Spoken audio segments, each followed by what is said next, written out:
Dear student, good morning to all of you. Today we will discuss about the animal tissue.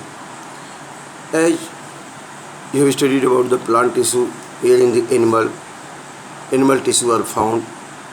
Animal tissue are different types like epithelial tissue, muscular tissue, connective tissue and nervous tissue. Epithelial tissue are especially ectodermal in origin and there are different types.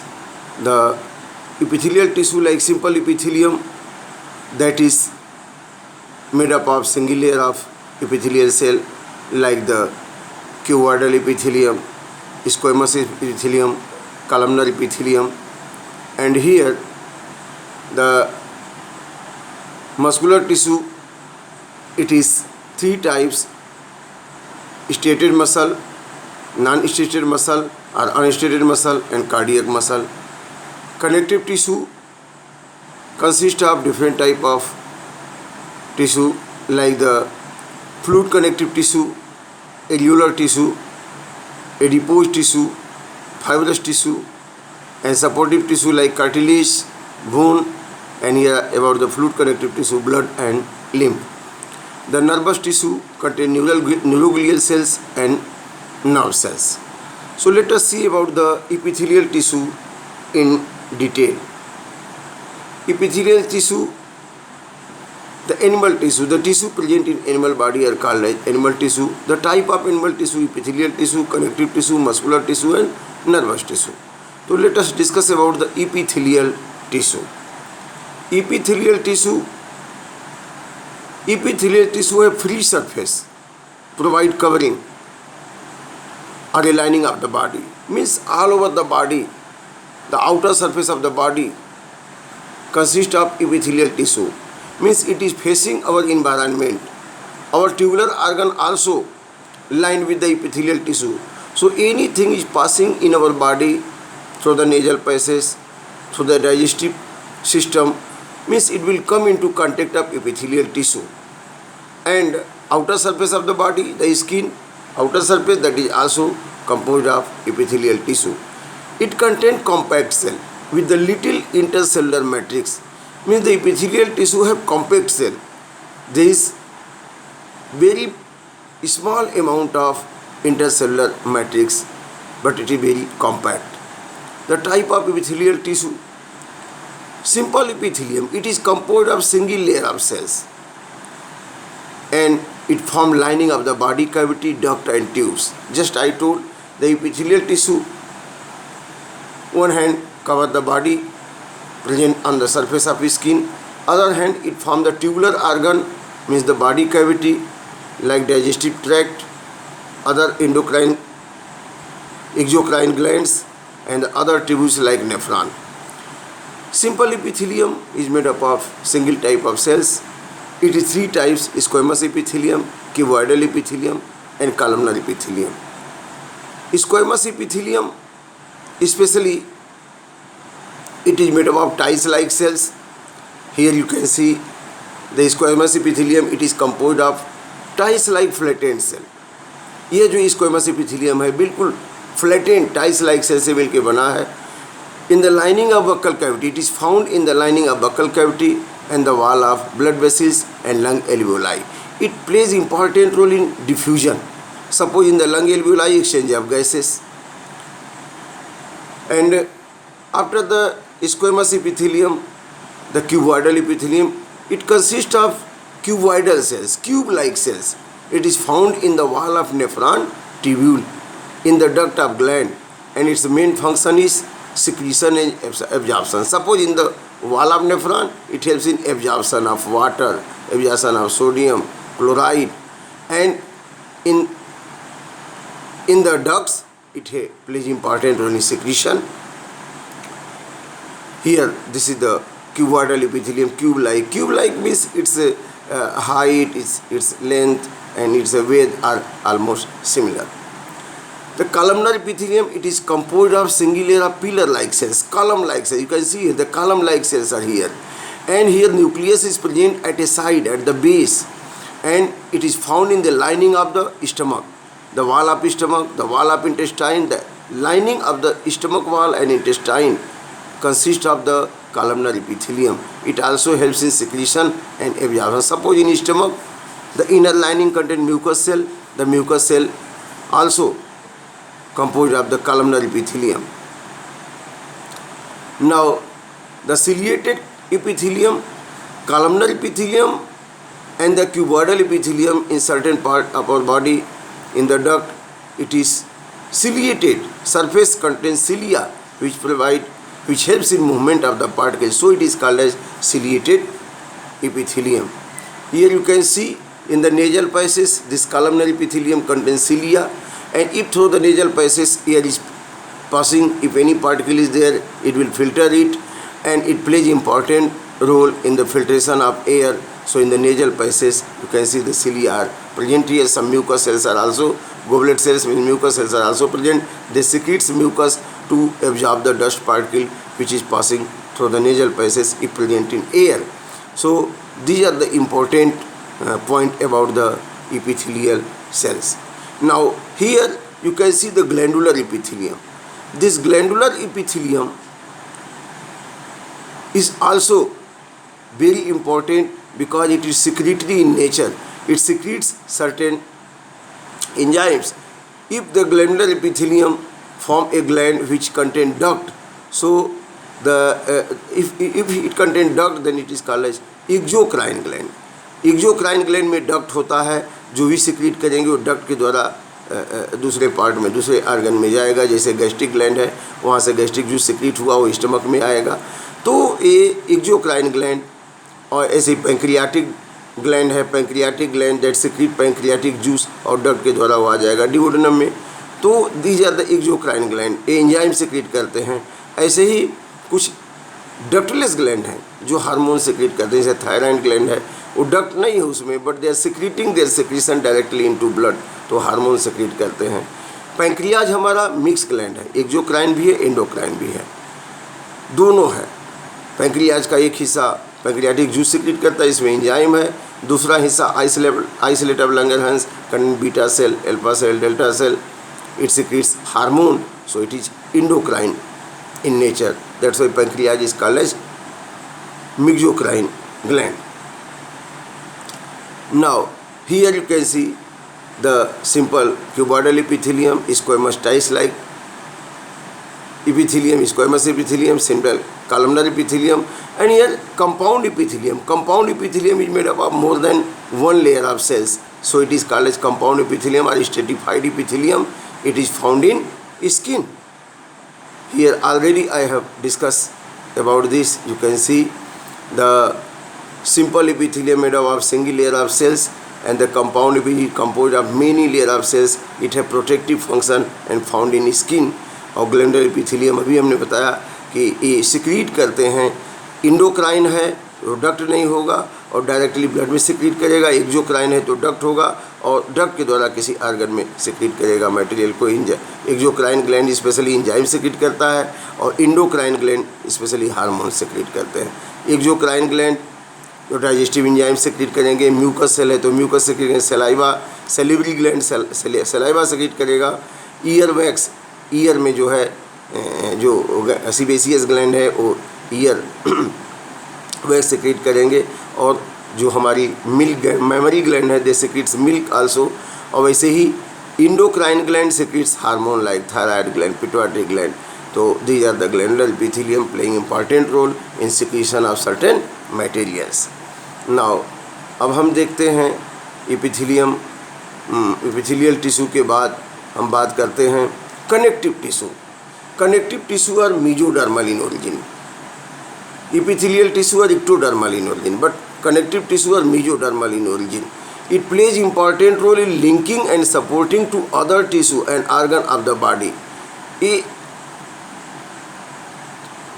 दूसरे argon को link और support करते हैं. And it is different type like the fluid connective tissue like blood and lymph. अब fluid connective tissue like blood and lymph. Blood क्या है? Blood is a fluid connective tissue. It contain blood cells and blood plasma. Lymph is also the fluid connective tissue. It contain blood cells and liquid material. Areolar tissue areolar tissue present below skin, adipose tissue also present below skin, bone form the endoskeleton of our body, cartilage also form endoskeleton, and the tendon connects muscle to bone and ligament connects bone to bone. Now let us see in detail about the connective tissue. Here you see the blood. Blood, it consists of blood cells and blood plasma. I have discussed already about the blood cells. Blood cells are three different types. Basically the main three different types, the RBC erythrocyte and WBC and the platelets. These are the platelets. So RBC are non-nucleated in our body. At the place of nucleus, hemoglobin occupy. Hemoglobin is a respiratory pigment. It is red in color. Hemoglobin red color का है. ये respiratory pigment है. Hemoglobin bind with oxygen and in the form of oxygen hemoglobin, it transport oxygen from lungs to different part of body tissue. इसीलिए तीन को connective fluid connective tissue माने lung से निकल करके ब्लड वेसल्स के द्वारा ये हीमोग्लोबिन से बाइंड होकर के कहाँ तक पहुँचा, टिश्यू विभिन्न different part of body tissue, और वहाँ फिर डिसोसिएट होकर ऑक्सीजन टिश्यू में चला जाएगा. तो आरबीसी इनका लाइफ स्पैन 120 दिन होता है, और RBC in the normal adult person about 45 to 50 lakh पर क्यूबिक mm ये होते हैं. और बोन मैरो में ये आरबीसी डब्ल्यूबीसी प्लेटलेट सब के सब कहाँ प्रोड्यूस होते हैं, इन द बोन मैरो, और बोन मैरो में से बनने के बाद ब्लड में सीधे आ जाते हैं. अब WBC are called as soldier of the body. ये हमारे शरीर के सैनिक है. जैसे सैनिक हमारे देश की सुरक्षा करते हैं, वैसे ही ये डब्ल्यूबीसी हमारे शरीर में रोगों से बचाते हैं. कोई इन्फेक्शन हुआ तो उससे लड़ते हैं, फाइट करते हैं, हमें रोगों से बचाते हैं. जब देखते हैं डब्ल्यूबीसी कितने तरह के हैं. डब्ल्यूबीसी मेनली ग्रैन्युलोसाइड एंड ए. देखिए यहाँ 3 सेल जो हैं, ये जो है इसमें ग्रैन्यूल्स दिखाई देते हैं, ग्रैन्यूल्स दिखाई तो ग्रैन्युलोसाइड. और बाकी यहाँ पे जो देख सकते हैं आप, यहाँ पे यह मोनोसाइड एंड यह लिम्फोसाइड, इसमें ग्रैन्यूल नहीं, तो ए ग्रैन्युलोसाइड है. लेकिन this neutrophil, eosinophil and basophil are granulocyte because granules are present. और एक विशेषता इनकी और है कि neutrophil, eosinophil and basophil they contain polymorphic nucleus. यहाँ देख सकते हैं polymorphic nucleus.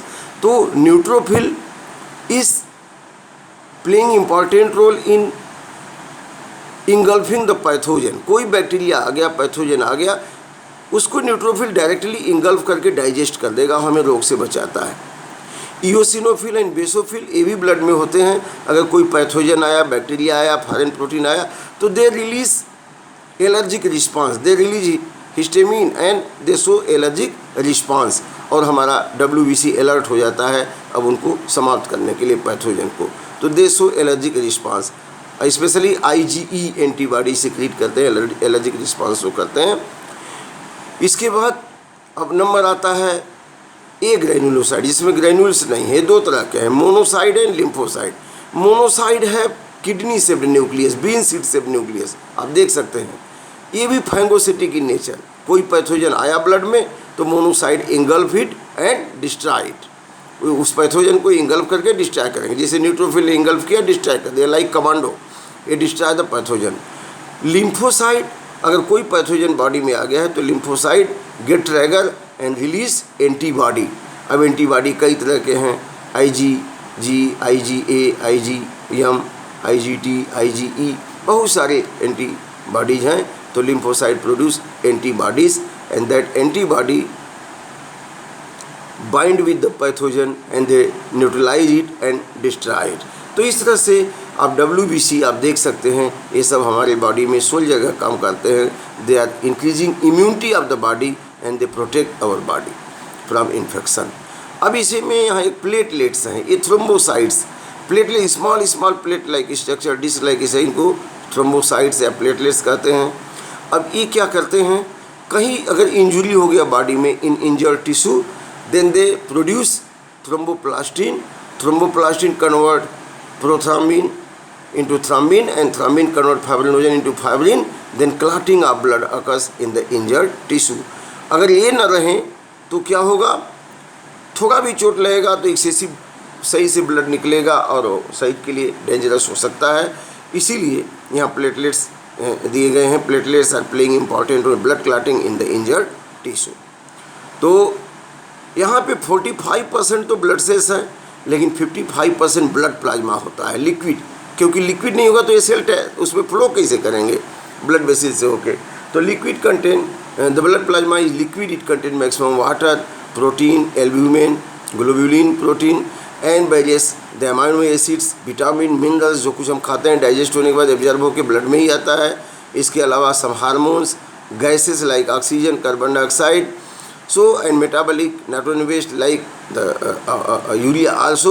So all these are present in the blood plasma, and along with these are the blood cells. The macrophages, this macrophages plays important role in just destroying the pathogen, protect us from disease. तो ये तमाम सारे हमारे blood cells हैं। और हमारे fluid connective tissue में blood cells, blood के अलावा लिम्फ भी होता है। तो लिम्फ क्या है? जो ब्लड वेसल से ब्लड फ्लो हो रहा है उसमें से कुछ WBC, कुछ अदर न्यूट्रिएंट्स, वाटर, प्रोटीन कुछ लीक करके आ गया टिश्यू में, वो टिश्यू फ्लूइड हो गया। और जब एक्सेस ऑफ टिश्यू फ्लूइड को जो lymph vessel, lymphatic vessels, lacteals drain करते हैं, और जब लिम्फ वेसल में जाता है extra tissue fluid, that is called as lymph. It is colourless और it contain WBC. So lymphatic system is also the secondary immune system, immune system in our body that provide immunity, because through the lymph, when tissue fluid is drained into the lymphatic vessel, then if any pathogen is present, then the WBC will destroy it. In the lymphatic vessel there are the lymph node where reticulocytes and the WBC are present there, and they destroy the pathogen and filter the lymph. Again the lymphatic vessel discharge the lymph into the vein, and it becomes the part of blood. After that we will discuss about the areolar tissue. These areolar tissue, these are the loose connective tissue. These are also found, these are present below skin, and here these contain some white collagen fiber white. These are produced by the fibroblast and the yellow elastin fiber. Beside this it contain macrophages. अब कोई भी pathogen आ गया, skin के नीचे आ गया है, then macrophages destroyed. एक और बड़ी स्पेशल टाइप ऑफ सेल यहाँ होता है जिसको मास्ट सेल कहते हैं। कोई पैथोजन आ गया, फॉरेन पार्टिकल आ गया, तो mast cell also causes allergic response, और हिस्टामिन रिलीज करेगा, एलर्जिक रिस्पांस देगा, जिसकी वजह से हमारी बॉडी अलर्ट हो जाएगी, हमारे WBC अलर्ट हो जाएंगे और पैथोजन को समाप्त करने के लिए तत्पर हो जाएंगे। तो this mast cell show allergic response. अब एरियोलर टिश्यू के बाद एडिपोज टिश्यू, स्किन के नीचे ही एडिपोज टिश्यू होते हैं। It contain adipocytes, means fat depositing cells. Adipocytes accumulate fat, जो कुछ हम खाते हैं फैट, कार्बोहाइड्रेट भी एक्सेस खाते हैं, वो भी it will get convert into fat, और फैट खाते हैं वो भी अगर एनर्जी प्रोड्यूस हुआ उसके बाद जो बचा है, तो that get accumulate below the skin in the adipose tissue, and this adipose tissue provide one body contour as well as below the skin. It acts as insulator and it check the loss of temperature, and during winter season they are protecting the person from the cold. And the other animal who are living in colder region, they have more adipose tissue because it acts as insulator and check the loss of heat. After the adipose tissue, next one you can see here the areolar tissue, here mast cell present and the adipose tissue. After that, here is the cartilage. Cartilage is also a type of dense connective tissue. Cartilage is present in our body in the tip of the nose and the ear, external ear, and it is soft. It contains chondrocytes, and chondrocytes secrete chondrin protein, and here it is soft. तो soft होने का मतलब ये है कि हमारे knows के tip पे, हमारे एक्सटर्नल ईयर में, हमारे ट्रैकिया में भी, ट्रैकिया भी कार्टिलेज का बना है। हमारे वर्टिब्री के बीच में जो डिस्क होता है, इंटरवर्टिब्रल डिस्क, वो भी कार्टिलेज का बना है, वो शॉक एब्जॉर्बर का काम करता है। इसके अलावा हमारा bone form endoskeleton of our body. Bone is composed of osteocytes, and osteocytes secrete osin protein in which the calcium phosphate get deposited, so bone becomes very strong. ये बहुत स्ट्रांग हो जाता है और हमारे बॉडी का स्केलेटन, इंडोस्केलेटन सिस्टम बनाता है. और बोन में बोन मैरो होता है, bone marrow produce the blood cells, WBC, RBC, platelets, they are produce in bone marrow. जो लांगर बोन है जैसे फीमर है, रिब्स है, दे प्रोड्यूस ब्लड सेल्स। अब इसके बाद ब्लड के बारे में तो मैंने बताया ही डिटेल में, RBC, WBC, प्लेटलेट्स। और इसके बाद यहाँ पे देख सकते हैं ये डेंस, यह जो है लिगामेंट कार्टिलेज, जो लिगामेंट, टेंडन लिगामेंट। टेंडन क्या है? Tendon is the connective tissue that connects muscle to bone, and the ligament is the connective tissue that connect bone to bone. Here the fibroblast cell that secretes fiber like collagen fiber, all these are secreted by the fibroblast cell. And यहाँ पे हम दिखाने की कोशिश कर रहे हैं कि एम्ब्रियोनिक स्टेज में जब ब्लास्टोसिस्ट बनता है, जो स्टेम सेल हैं, द स्टेम सेल में पूरी ताकत होती है कि बॉडी के हर तरह के सेल को बना सके। तो देख सकते हैं उसी स्टेम सेल से डिफ्रेंसिएशन के द्वारा when it form 3 germ layer, ectoderm, mesoderm, endoderm, this the same stem cell undergo differentiation from the 3 germ layer, ectoderm, mesoderm, endoderm, then the mesoderm form muscle cell, and here is the fat cell, adipose tissue, the bone cell, chondrocytes, the blood cells, and here the ectoderm form nervous tissue, nervous cells, and here epithelial tissue like striated epithelium, and the immune cells like WBC, and the gamete cell, ovum and sperm. All these are formed from the germinal cell, stem cell, through different stages of life during the development. And here we can see in the body there are the all different type of tissues like the epithelial tissues, here the connective tissues, here muscular tissue and nervous tissue। अभी ये 2 tissue के बारे में हम लोग बात करेंगे। अभी ये हमारे बॉडी में अलग अलग हिस्से में पाए जाते हैं। और अब मस्कुलर टिश्यू की हम बात करते हैं। Muscular tissue it is composed of muscle cells. हमारे बॉडी में 3 तरह के मसल सेल हैं, स्केलेटन मसल सेल और वॉलंटरी मसल, स्टिलेटेड मसल उसको कहते हैं, दूसरा अनस्टिलेटेड मसल, इनवॉलंटरी मसल, और तीसरा क्या है? तीसरा है कार्डियक मसल। आप देख सकते हैं muscular tissue it is responsible for movement. Muscular tissue में कंट्रैक्शन रिलैक्सेशन की क्षमता होती है, हमारे बॉडी में मूवमेंट, बॉडी ऑर्गन में मूवमेंट प्रोवाइड करते हैं। ये 3 तरह के होते हैं। स्टिलिएटेड मीन्स इसमें डार्क एंड लाइट बैंड है, इसलिए इसको स्टेटेड मसल कहते हैं। It is cylindrical in nature, और यहाँ न्यूक्लियस बिल्कुल साइड में होते हैं, मल्टी न्यूक्लिएटेड होता है, और ये हमारे स्केलेटन बोन से अटैच होते हैं, इसलिए इसको स्केलेटन मसल भी कहते हैं। और it contract with the will of individual. जब इंडिविजुअल चाहेगा तब वो चल सकता है, बोल सकता है, और माने they contract with the desire of the individual, will of the individual, that's why it is called voluntary muscle. ये मल्टी न्यूक्लिएटेड होते हैं और बोन से अटैच होते हैं, इसलिए इनको स्केलेटल मसल भी कहते हैं। इसमें डार्क और लाइट बैंड है, इसलिए स्टेटेड मसल भी कहते हैं। दूसरा है अनस्टेटेड मसल, स्पाइनल शेप्ड है, देख रहे हैं दोनों किनारे नुकीले हैं, और ये यूनि न्यूक्लिएटेड होते हैं, और ये they contract without will of individual, इसलिए इनको इनवॉलंटरी भी कहते हैं, अनस्टेटेड भी कहते हैं, इनवॉलंटरी भी कहते हैं। It is found in urinary bladder, in the wall of alimentary canal, ये जो है पाए जाते हैं। और विदाउट विल ऑफ इंडिविजुअल, ये अपने आप कॉन्ट्रैक्ट रिलैक्स करते रहते हैं। तीसरा है cardiac muscle, it is found in heart wall, it is branched and it contain intercalary disc junction, and this contracts rhythmically regularly without getting rest. ये जन्म से लेके पूरी ज़िंदगी ये हमेशा एक निश्चित लय में कॉन्ट्रैक्ट करते रहता है विदाउट गेटिंग रेस्ट। ये रिदमिकली रेगुलरली कॉन्ट्रैक्ट करेगा, और it is found in the heart wall. So बच्चों, striated muscle, unstriated and cardiac, ये आपने देखा। ये भी जो मस्कुलर टिश्यू है ये भी मेसोडर्मल इन ओरिजिन है। अब इसके बाद नर्वस टिश्यू की बात करते हैं। Nervous tissue includes neuron and neuroglial cell. It form brain and spinal cord. All the neurons are present in our body, in the nervous system, brain, spinal cord, neurons, different, the central nervous system, peripheral nervous system, autonomous nervous system, all these are made up of neuron and neuroglial cells. Neuron is the unit of nerve. This is the neuron. It is the unit of nervous system. It plays important role in transmission of nerve impulse.